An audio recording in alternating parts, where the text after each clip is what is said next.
This is a video of the Code 1 CD23 by Jameson, hardwired with battery backup smoke detector.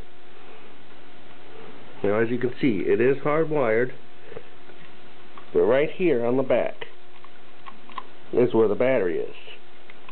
Right there, as you can see.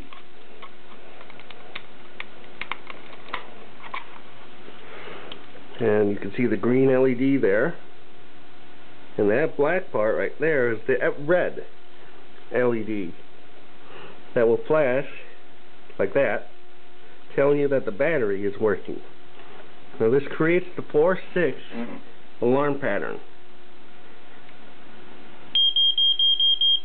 Like that. It normally has a bracket, but I don't have one on it right now. And like I said, it's hardwired. I've just got it hooked up to an electrical cord down to the outlet strip there.